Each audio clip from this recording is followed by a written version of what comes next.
Big boss मराठीच्या season 5च्या 8व्या आठवड्याची सुरुवात झाली 3 मिस्टेक्स ऑफ माय लाईफ या पुस्तकाचे मूळ लेखक वैभव यांच्या जाण्याने. सगळेजण जे काय ढसा ढसा रडत होते. गेमच्या बाहेर गेलाय ऍक्च्युअल नाही.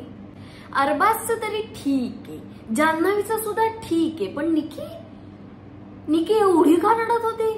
पण आता काय आहे, 3 ऑब्व्हियस चुका, एक तर स्वतः, दुसरं निकी आणि तिसरं अरबाज, या 3 ऑब्व्हियस चुकांचा शिकार वैभव झाला होता. त्यामुळे त्याला तर बाहेर जावंच लागलं.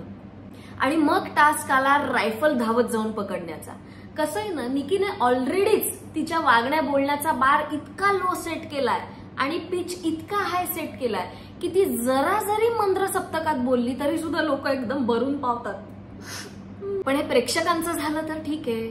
अंकिता तिथे सुजाण प्रेक्षकाच्या भूमिकेत अचानक का जात असते? आपण दुसऱ्यापेक्षा कसे सरस आहोत हे सांगायच्याच वेळी नेमकं तिने निकीचं अगदी भरभरून कौतुक केलं. जणू काही अंकिताचे संस्कार वर्गच यशस्वी झालेत.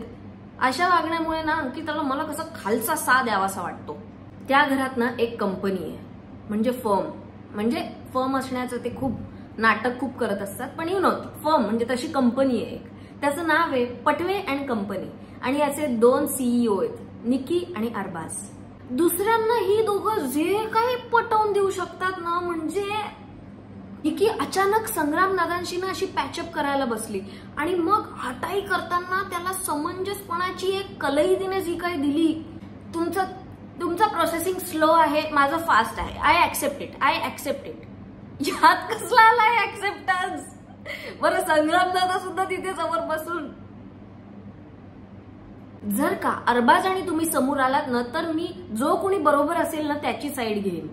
www.dhache.com. काही म्हणा, पटवे अँड कंपनी त्या घरामध्ये लोकांना कन्व्हिन्स करूच शकते की पिरामिड स्कीममुळे नेक्स्ट महिन्यात तुमच्याकडे BMW येईल. बाकी काय टास्क वगैरे झाले, ए टीम अख्खी नॉमिनेट झाली, आनंद झाला. पण या आठवड्यामध्ये इंडिव्हिज्युअल गेम पेक्षा इंडिव्हिज्युअल दगाबाजी जास्त गाजली. निकी म्हणते मी विसरले मी.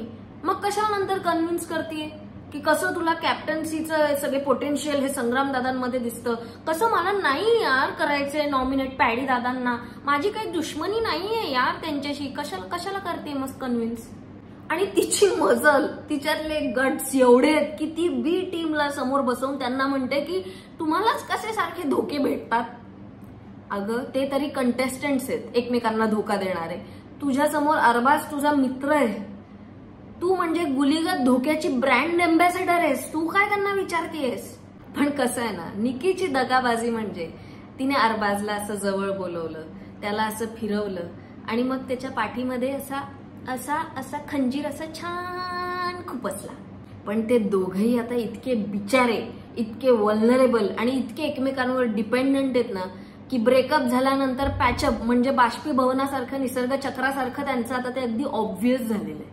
वर्षाताईंनी ना कशी अशी बॉर्डर लाईनवरची धोकेबाजी केली. म्हणजे म्हटलं तर त्यांनी इंडिव्हिज्युअल गेम खेळलाय की मला हे पटलं नाही म्हणून त्या बाहेर पडल्यात, पण म्हटलं तर त्यांनी बी टीमला जरा झब्बू दिलाय. पण एवढं सगळं करून त्या अरबाज आणि निक्कीच्या जवळ गेले आहेत. अहो ते दोघंही तुम्हाला गड्ड्या झब्बू देतील. आणि बिग बॉस जंगलाची थीम होती तर त्या अरबाजला जरा ट्रँक्युलायझरने मारा. आनंद, राग, दुःख सगळं इतकं वाईल्ड झालंय त्याचं. बाकी संग्राम दादा सुद्धा पटवे अँड कंपनीचे शेअर होल्डर झालेच. अनफॉर्च्युनेटली नंतर त्यांना दुखापत झाली. पण त्यानंतर जान्हवीने एक दैवी स्टँड घेतला संग्राम दादांच्या बाजूने. अरे संग्राम दादांचे मसल्स आल्यापासून सगळ्यांना असे खुणावतायत. त्यांची एंट्री सुद्धा अरबाजशी नडायला झालीये असं हे सगळेजण सांगतायत. ती निकी तर बोलण्यात त्यांना चितपट करतेय. मग आता गेम मध्ये भिडा असं हे कुणीही सांगणार नाही का त्यांना? त्या ज्यूस पिण्याच्या टास्कला अरबाजला एकदाही असं वाटू नये की त्या निकीची हाजी करण्यापेक्षा आपण कॅप्टन म्हणून कसे सरस आहोत हे सांगण्याचं ऍटलीस्ट प्रिटेंड करावं. निकिता एनिवे त्याच ज्यूस पिणार होती. सगळं त्याच्याकडून वदवून घेतलं. याला म्हणतात दी ग्रेट डिप्रेशन. आधी एवढं चांगलं खेळून अरबाजने जी काही कमाई केली होती ती सगळी. बाकी अरबाजने जान्हवीचं कौतुक केलं, जान्हवीने लगेच अरबाजला जिंकवलं. का? पटवे अँड कंपनी की बदौलत. बाकी या आठवड्यात सरप्राइझिंगली हसायला खूप आलं, म्हणजे टास्क दरम्यान असेल किंवा मग अभिजितने ती शाहरुखची केलेली ऍक्टिंग असेल. पण आठवडा हसरा गेला म्हणून वीकेंडचा वार अगदी मोरपिसाने होईल असं वाटलं नव्हतं. आता रविवार सुद्धा फनीवार होतोय का हे बघायचंय मला. आणि बाकी फार दुःखात राहू नका, कारण तुम्ही माझ्या नियम व अटी लागू नाटकाला येऊ शकता. मनमुराद आनंद मिळेल तुम्हाला तिथे. आज माझा डोंबिवलीला प्रयोग आहे 4:30 वाजता सावित्रीबाई फुले नाट्यगृहामध्ये. 29 तारखेला पुण्यामध्ये प्रयोग आहे सांगवीला.